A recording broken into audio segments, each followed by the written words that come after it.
snake? 20 today. 1 manic, 3 seniles, 6 alcoholics, and 10 schizos. Going up all the time. This civilization of ours is a worse disease than heart trouble or tuberculosis, and we can't escape it. Ever stop to think why? For, well, centuries. Mm. The ultimate beauty flex was looking like you were one cough away from the grave. It sounds bizarre now, doesn't it? Totally. We're talking like downing vinegar for that perfect ghostly look. Oh, yeah, the pallor. And squeezing into corsets so tight your organs probably, filed a complaint, all to look beautifully sickly. But what if that chic, that fragility, was actually a sign of something way more sinister? Exactly. Welcome back to the Time Cabinet. Where we dig up history's less glamorous bits. And ask the really important questions like, did people actually want to look like death warmed over? Spoiler. Yeah. Yes, they absolutely did. And the reason involves a tiny, tiny bacterium with a, frankly, terrifyingly long resume. It's fascinating, that link between a beauty ideal and, well, a truly devastating illness. It really makes you think about how society's values can take these really strange, almost disturbing turns sometimes. Right. This whole idea of fragility equals refinement. Maybe, yeah. Maybe some kind of weird subconscious thing about status. In a world where just surviving was tough. Absolutely. So today we're plunging headfirst into the history of tuberculosis. Or consumption, as it was chillingly called. Yeah, consumption. A disease that's, well, it's been with us since the Stone Age, basically. And incredibly, it's still a global health issue. Still here, which is kind of the point, isn't it? It is. We're going to unpack why this ancient enemy had such a grip, how we fought back, and crucially, why it's still lingering. Alarmingly, rates are even on the rise in some places. And it really serves as this powerful reminder that despite all our tech and medicine, infectious diseases, there's still a massive challenge. Totally. TB's story is like a masterclass in microbial adaptation. And our ongoing struggle to keep up. Precisely.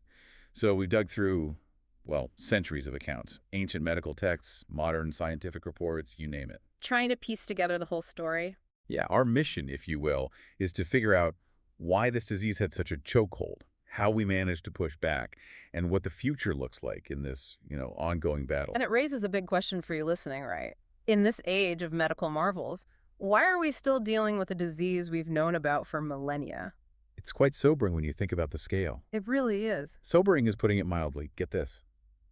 2 billion people, nearly a third of the planet, currently carrying latent TB. Latent, yeah. Not active, but it's there. Let that sink in. What does that even mean, to live with that hidden threat inside you? And think about our ancestors. How did they even cope, watching people just waste away, consumed from within? Literally. And why now, with everything we know, are we still talking about tuberculosis? Let's find out. Let's go way back. The age of this thing is just mind-boggling. Finding TB signs in, 9,000-year-old bones, Upper Paleolithic era. Incredible. It just hammers home how long this relationship between humans and this particular microbe has been going on. What does that tell us?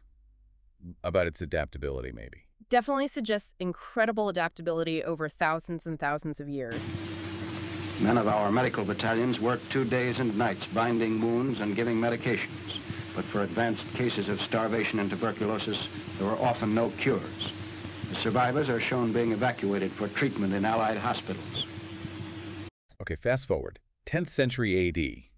You've got brilliant minds like Avicenna. Right, already identifying incurable lung ulcers. And his treatments, okay? Bloodletting, dietary changes.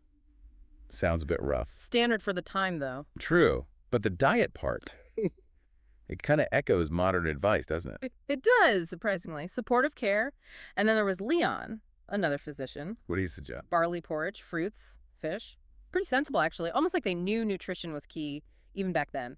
It's like they were onto something fundamental, even without the science. And what's interesting is they recognized the lungs were ground zero, Even without x-rays or anything, their observations were sharp. And it wasn't just doctors noticing.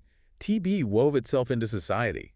Like in Babylon, it was grounds for divorce. Wow. Imagine the fear, the stigma attached to that. Right. And then Herodotus, the Greek historian, he even speculated. About Thermopylae. Yeah. That the Spartans lost partly because their army was consumptive, and that TB then weakened the Persians. It's wild to think a tiny bacterium might have swayed battles, influenced history. So while doctors were observing, it was impacting life, politics, everything. Absolutely.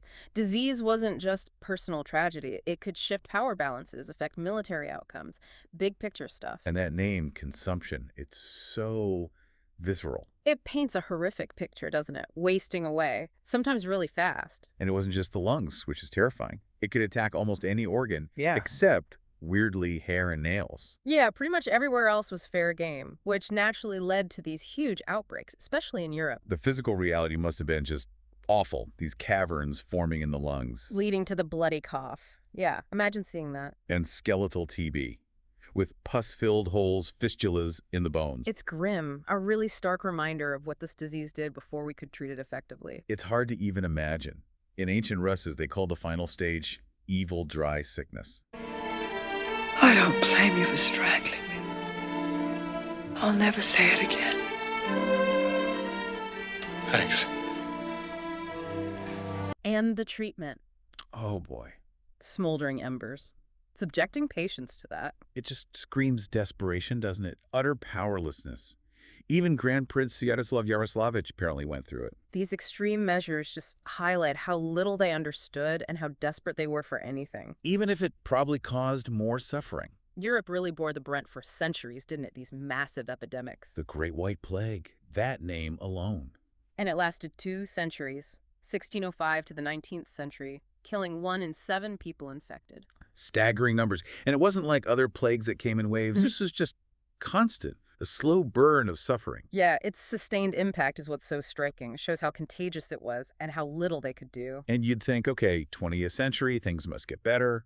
Science is advancing. Oh no! It comes roaring back. Fueled by terrible living conditions in cities, overcrowding. And wars. World War I especially. Weakened populations, easy targets. It's a crucial reminder, isn't it? Well, Doctor. Well, in addition to the large tumor on the knee, she has tuberculosis of the bone. She has never complained of pain? No. Has she? She never mentioned. How disease is tangled up with poverty, war, social conditions. Totally. And the early stats from that time are surprising. You'd expect the very young or very old to be hit hardest. Right. But nope. Prime of life. Ages 15 to 35. That's really counterintuitive. Any idea why? Well, theories suggest maybe more social interaction, exposure through work maybe, the physical stress of being a young adult. Maybe a combination of factors, yeah. Lifestyle, exposure. Yes. Unrequited love kills more people in any year than tuberculosis. Right, I believe that. I really. It makes sense in a way. And the fear, the stigma, Yeah. was intense. More than just a physical illness, it ruined lives socially too. That story about Chopin being refused passage on a ship, having his stuff burned just because he coughed up blood. Heartbreaking. It just captures the terror and isolation people felt. The very paleness that was fashionable could get you ostracized. Chilling. Absolutely chilling. It's interesting how the name changed too. Consumption was descriptive, what people saw. Then came the science bit. Tuberculosis, from Yes. the Latin tuber for nodule. Gaspard Laurent Bayle popularized that in the early 19th century, but Jacob Sovius spotted the nodules way back in the 17th century. Those early anatomical observations were key, moving beyond just symptoms to see what was happening inside. And then 1804. This unsung medical hero links the nodules definitively to the disease and invents auscultation, listening to the lungs. With the stethoscope, which he also invented, a huge leap in diagnosis. Incredibly, but the irony, the tragedy. Melanek. He died from TB himself, contracted it through his research. Such dedication, such a cost, a reminder of the risks those pioneers took. Definitely. The stethoscope itself was revolutionary for lung diseases. So how did it actually spread? We know it's contagious, but how? Primarily, it's airborne. Coughing, sneezing, talking, even singing releases tiny droplets with the bacteria. So breathing it in is the main way. Makes sense why people with lung issues might be more vulnerable. Exactly.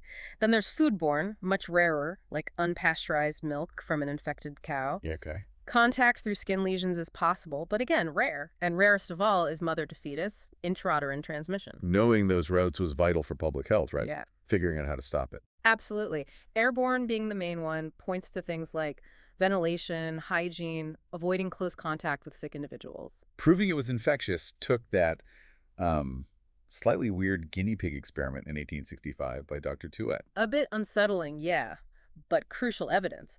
But finding the actual bug, that took Robert Koch. Ah, Koch, a giant in microbiology. He'd already nailed anthrax, right? He had. His methods were meticulous. Culturing microbes. That was key. He basically invented the playbook. And finding the TB bacillus was tough. It was invisible. Essentially, yeah. He tried hundreds of dyes before finding ones that would stick methylene blue and Bismarck brown. Suddenly, there it was. Wow.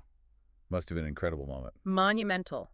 Definitive proof for the germ theory of TB. Earned him the Nobel in 1905. Humanity finally saw its enemy. And this enemy, Mycobacterium tuberculosis. It's tough. Surprisingly resilient for something so tiny, Yeah. rod-shaped, slightly curved. And it can survive for years in the environment, if it's dark. Up to 7 years at room temp, reportedly, without sunlight. But thankfully, chlorine, hydrogen peroxide, Yeah. they kill it.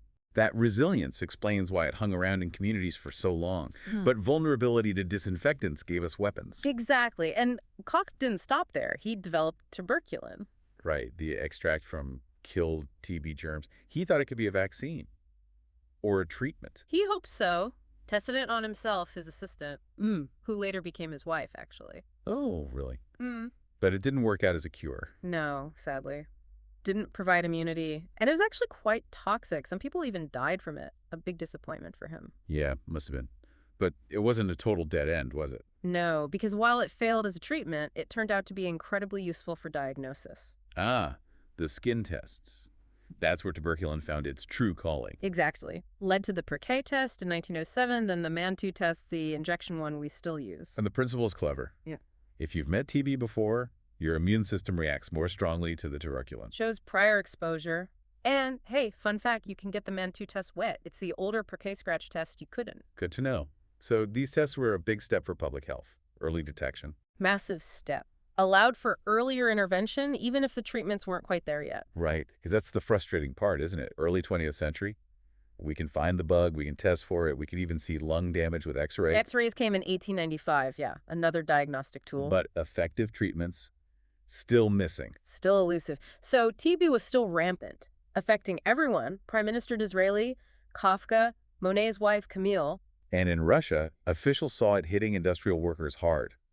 TB deaths way outnumbered typhus deaths. But hardly any treatment centers to handle the load. A huge gap between diagnosis and cure. It really highlights that lag. Knowing what it is but not being able to fix it effectively must have been maddening. Deeply frustrating for doctors and patients alike. But public awareness was growing. Russia held its first anti-TB day in 1911. With the white chamomile as a symbol. Nice touch. And even the imperial family, famous singers like Chaliapin, got involved raising money and awareness. That kind of high-profile support helps reduce stigma, mobilize resources. Then after the revolution, big public health campaigns, hygiene, nutrition, using striking propaganda posters. Laying the groundwork. Prevention and awareness were crucial first steps. Doctors are also trying other things like climate therapy, sending people to sanatoria. Yeah, the whole fresh air and sunshine idea. Yeah. Maybe offered some general benefit, but not a cure. And surgery, cutting out diseased lung tissue. Excision, yes. And artificial pneumothorax collapsing the lung. Collapsing the lung, wow. To starve the bacteria oxygen. That was the theory. Invasive stuff. Helpful sometimes, maybe, but definitely not a universal fix. The personal stories are just heartbreaking, especially the writers. Gorky's autopsy showing severe lung damage. Belinsky, the critic, having to give up his work. And Chekhov, a doctor and a literary giant. With a family history of TB, tragically. Yeah. And he ignored his own symptoms for years. And the letters, describing the bloody coughs, the useless treatments like morphine and ice packs. And he refused the pneumothorax surgery. Maybe his medical knowledge made him wary. Possibly. He died in 1904. Such a loss.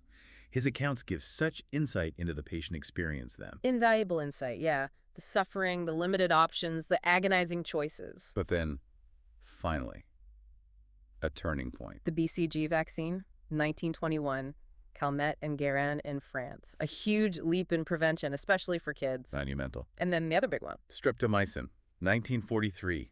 Silman Waxman, the first real antibiotic effective against TB. The start of the antibiotic era for this disease. Finally, a weapon that actually killed the bacteria. And in Russia, these drugs are provided free. They are, which shows a strong public health commitment.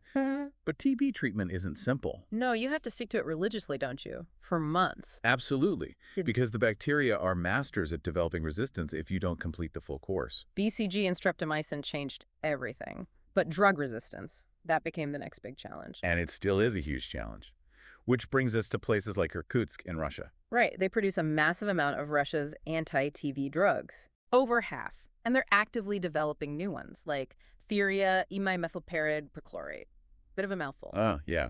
But effective against multi-drug resistant strains. That's the key. It's going through trials. It's on the essential medicines list. Real hope for those tough cases. That ongoing research is so critical, isn't it? Especially for resistant strains. Absolutely vital. And it's amazing to contrast the labs of Koch or Waxman with today's facilities. Yeah, sealed isolator boxes, intense quality control. A world away. And those chemists in Irkutsk, they've got like 300 other unique molecules they're looking at. For TB, but also HIV, cancer. Yeah, the research continues. It's a testament to the scientific effort. So, winding up, despite all this progress, TB is still a major global killer in the 21st century. Especially in places like China, India, Russia, parts of Africa, the burden is still immense. But there is hope. WHO stats show mortality rates have dropped significantly since 2000. Millions of lives saved. Huge progress in diagnosis and treatment has made a real difference. And with better diagnostics, new drugs, you can see a future where TB is, a thing of the past. We can definitely envision it. The remaining question is, when? How long will it take? Exactly. The timeline is the great unknown. So wrapping it all up, from that weird, deadly beauty trend. Right, the ghostly chic. To the centuries of scientific slog. The story of TB is just this incredible saga of us versus the microbial world. A stark reminder. The pallor people admired, often the sign of a relentless killer. And thinking about the human cost. The fear, the isolation, the suffering. Unimaginable, really, but No. also the dedication. People like Koch, Waxman, countless others, risking everything. It's a story literally etched in our history, even in our bones. And knowing that a third of the world still carries latent TB today. What does that tell us? About how connected we all are, about the ongoing challenge of global health. Big questions. It really highlights the need for global equity, continued research, strong public health systems. It's not over yet. Not by a long shot. Requires constant vigilance. Absolutely. Well, this deep dive has, as always, just scratched the surface. There's always more to uncover. What surprised you most about TB's history?